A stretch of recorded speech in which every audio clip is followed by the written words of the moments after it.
Okay guys, sambungan untuk subtopik minggu lepas straight line. Okay, so untuk ni kita masuk ke relationship between points on straight line and the equation of the straight line. Apakah dia hubung kait di antara titik yang berada pada garis lurus tu dengan persamaan tu sendiri. Okay, sebagai contoh let's say kita ada satu equation which is y equals to 3x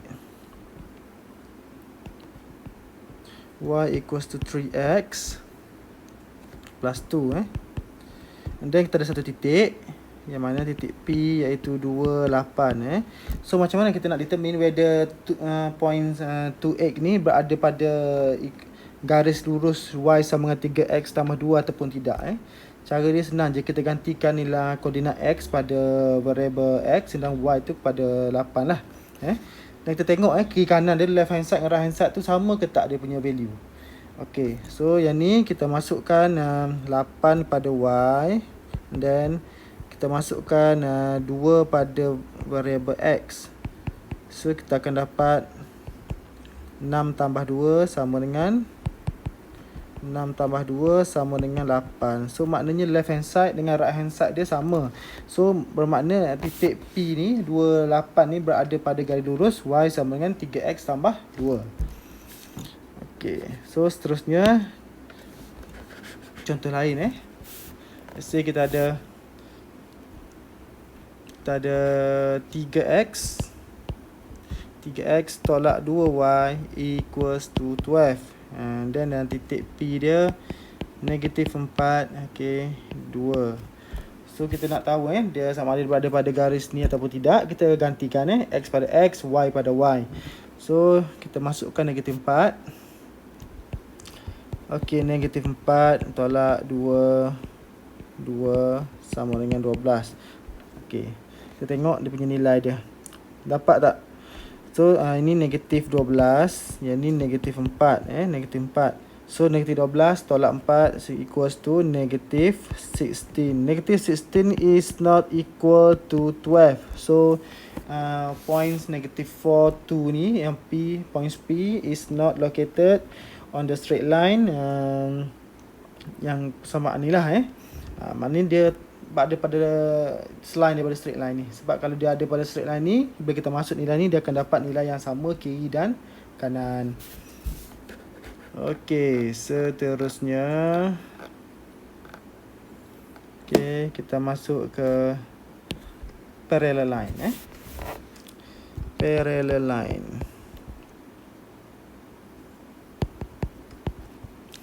Parallel straight line. Okay, so semua dah tahu kan parallel straight line ni macam mana kan. So kalau parallel tu of course lah straight line yang macam ni lah lebih kurangnya dia ada macam simbol macam ni. So dia menunjukkan both of the straight line ni adalah parallel Dia maknanya kalau parallel ni kita nampak kat sini pertama sekali kita boleh tengok kan arah dia sama. So dia punya straight line ni dia punya equation of course dia akan kalau yang satu tu positif, the other one also must be positive lah sebab dia arah yang sama. So bermakna dia punya gradient ataupun dia punya M equal dia punya nilai bagi kecurunan ni adalah sama. Let's say yang ni kecurunan dia sama dengan 2, maka let's say sini M1 sama dengan 2, M2 juga akan sama dengan 2 let's say sini kita kata sini M1, yang ni M2. So dia punya kecurunan dia sama mesti nilai yang sama sebab dia parallel line. Okey, seterusnya kita tengok let's say kita ada satu contoh lah contoh dua persamaan y equals to 3x plus 5 dengan 6x minus 2y equals to 9. Okay, so macam mana kita nak determine whether both of the equation ni parallel ataupun tidak. Pertama sekali kita kena samakan format dia punya format persamaan tu make sure both of the equation must be in form of y sama dengan. So yang first ni dah y sama dengan, cuma yang 6x tolak 2y ni dia bukan dalam bentuk y sama dengan. Yang ni kita kena ubah lah dia punya equation macam kita belajar minggu lepas. Macam mana kita nak ubah daripada persamaan yang 6x tolak 2y sama dengan 9 kepada y sama dengan. So yang ni kita buat negative 2y equals to negative 6x plus 9, and then divide by negative 2, divide by negative 2, divide by negative 2. Dan kita akan dapat dia punya y dia sama dengan 3x minus 9 over 2. Okay, so ini dia punya equation bila kita dah ubah kepada y sama dengan. So kita ada dua equation dalam format yang sama, yang ni, dan dia ada one yang ni. Okay, so kita bandingkan dia. Kita tak bandingkan, kita tengok. Sebab kita belajar tadi, dia berkenaan dengan parallel line, dia punya gradient ataupun m mesti equal dia punya nilai dia. So kita tengok dia punya gradient tu berada di depan x lah. So kita perhatikan nilai di depan x ni, yang ni 3, yang ni pun 3. So secara automatiknya dua garis lurus ni ataupun dua persamaan ni ialah persamaan bagi garis lurus yang parallel. Dia parallel lah macam ni lebih kurang. Yang mana dia punya nilai m dia sama dengan 3, yang ni pun m dia sama dengan 3. So dia parallel lah. So pertama sekali kita nak bandingkan ni, kita nak tengok lah persamaan tu make sure dalam bentuk y sama dengan. So kita kena ubah. Kalau tak sama dalam bentuk ni, kita kena ubah dulu jadi y sama dengan. Dan kita compare, kita tengok dia punya nilai di depan x tu sama ataupun tidak. Kalau sama, maka dia adalah parallel.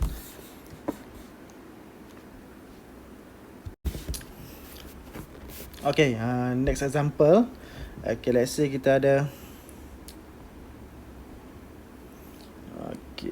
4x plus 3y equals to 18, and then the other equation is 2x plus hy equals to 2. Okay, so soalan ni dia nak kita cari find the value of y. Dia nak cari nilai y. So dia kata both of the equation ni, straight line ni adalah parallel. Straight line ni adalah parallel. So dia nak kita cari nilai y. So bila dia kata straight line ni parallel, so kita kena tahulah secara automatik kita kena terlintas yang dia punya gradient ataupun dia punya m tu adalah sama. So pertama sekali kita kena bandingkan dulu dalam bentuk y sama dengan. Okay, untuk yang persamaan ni kita kena ubah dalam bentuk y sama dengan. Kita akan dapat y equals to negative 4 over 3x plus 6. Untuk equation yang satu lagi tu, kita akan dapat, kita kena buat lah kita punya ni alih-alih ke kanan kiri, make sure dapat y sama dengan dah. Yang ni awak boleh cuba sendiri. So cikgu cepatkan sikit. So y sama dengan negative 2 over hx plus 20 over h. Okay, so ada dua persamaan. Sekarang ni dia kata persamaan ni adalah parallel. Dah parallel. So bermakna nilai yang cikgu garis ni adalah sama. Adalah sepatutnya sama dia punya nilai dia. Nampak lain tapi sebenarnya dia sama. So bila dia sama, so kita boleh buatlah sama dengan. Kat sini kita samakanlah dia. 4/3 is equals to negative 2 over h. Okay, negative 2 over h. So dekat sini terdapatlah satu equation, linear equation yang simple. Dia punya equation lah, kita boleh alihkan. So make sure kita dapat h sama dengan. So kita akan dapat negative 4h equals to negative 6. Okay, so both right hand side and left hand side ni negative. So kita boleh positifkan dia. Dan kita akan dapat h equals to 6 over 4. And then kita simplify to the lowest term. Then we will get 3 over 2. So nilai bagi h adalah 3/2. Kita undur balik, kita tengok. Soalan ni kata apa? Dia nak cari nilai h. Dan kita tahu, dan soalan ni bagi tahu, dia bagi tahu kita yang both of the equation ni adalah parallel straight line. So bila parallel, kita kena tahu yang dia punya nilai m tu adalah sama. Dan step seterusnya kita jadikan dia dalam bentuk persamaan y sama dengan. Okey, jadikan persamaan y sama dengan. Lepas tu kita bandingkan nilai dia punya nilai m nilai yang ni di depan x tu, iaitu nilai m lah, yang mana negatif 4/3 dan negatif 2/h. Kita samakan dia. Then kita cari nilai H. So dapatlah. Ini memang soalan macam ni famous dalam exam. Kalau melibatkan straight line, boleh kata yang ni wajib masuk lah. Lebih kurang macam tu. Okey. Seterusnya kita nak belajar cara untuk membentuk satu persamaan garis lurus sekiranya satu titik dan kecerunan ataupun gradient diberi. Sekiranya dia beri satu titik dan satu gradient. Okey, macam mana kita nak cari dia punya persamaan garis lurus? Okey, pertama sekali kita nak tahulah bentuk persamaan garis lurus standard yang kita nak ialah y sama dengan mx tambah c. Okey, ini. Syarat dia untuk dapatkan persamaan yang lengkap, kita kena tahu nilai m. Kita kena tahu nilai m.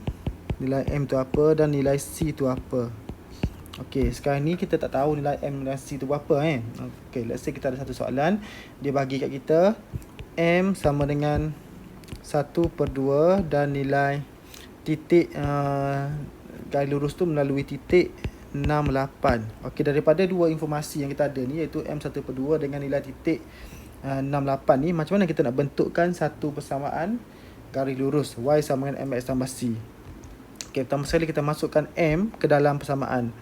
So, kita akan dapat daripada y sama dengan mx tambah c, kita akan dapat y equals to x/2 plus c. Okey, sekarang ni masalah kita nilai c tu tak ada kan. Kita kena ada ke nilai c dulu. Untuk ada ke nilai c, kita perlu masukkan titik yang dia bagi tu 68 dalam persamaan.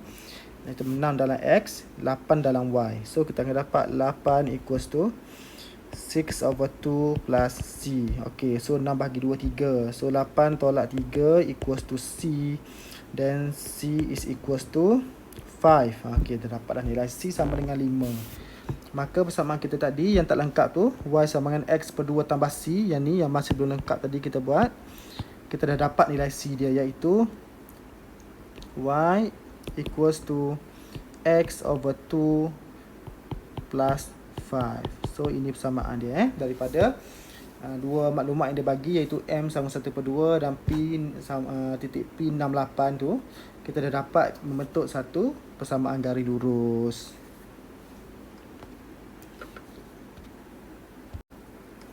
Okey, seterusnya.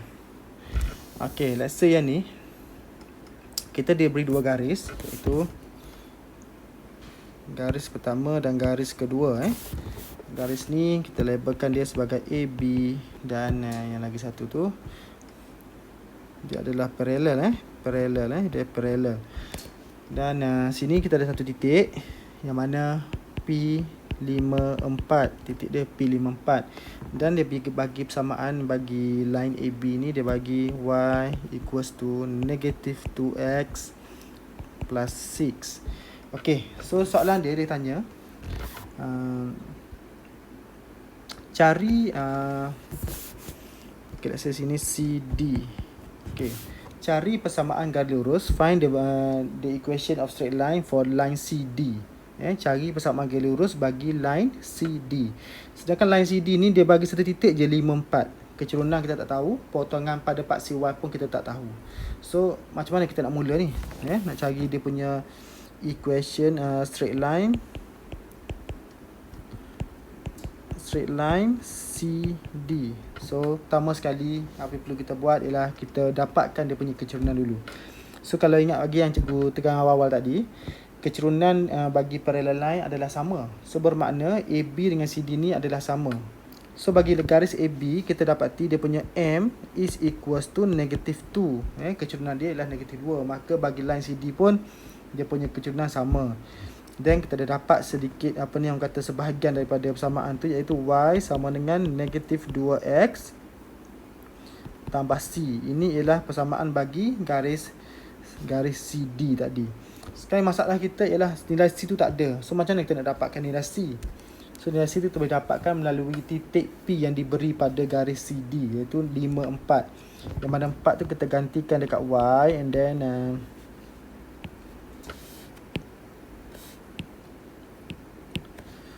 okay, negative 2, and then this one termasukkan 5. So tambah c. So 4 equals to negative 10 plus c, then c equals to, c tu bersamaan dengan 14. Okey.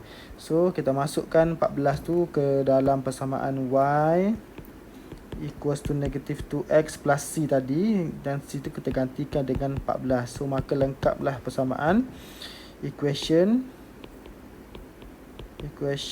for garis CD tadi. Okey.